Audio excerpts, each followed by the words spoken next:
Before MALS, I was working with my wife at Children's Village, which was a children's home that took care of abused and neglected children. So before MALS, I was working at a boarding school in New Jersey, teaching English and history, coaching soccer, and living in a dorm advising students. I got more heavily involved in advocacy work with energy, climate change, as national security issues down in Washington, D.C.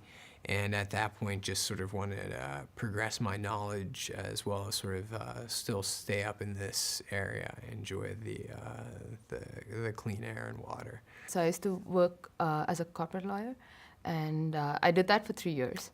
And I suddenly decided it wasn't satisfying enough. I was working like 7 days a week and like probably 30 hours a day.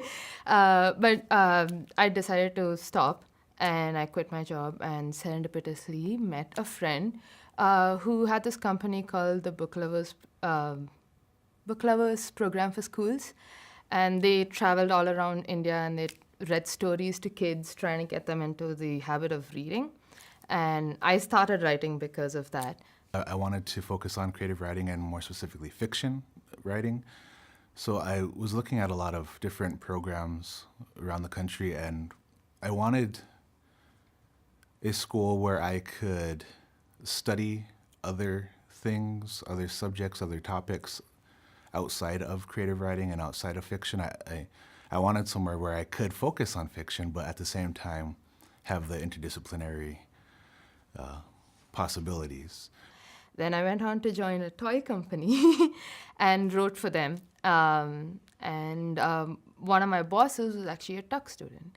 And he was telling me about how awesome Dartmouth was and how wonderful it all was. So I decided I'll give it a shot and see.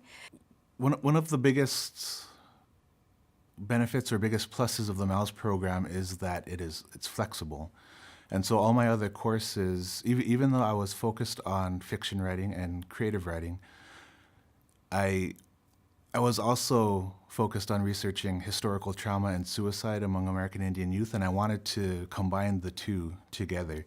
And so my writing courses helped me, of course, with the technical aspects of writing and the feedback I needed to clearly convey my ideas and to clearly write or to write compelling.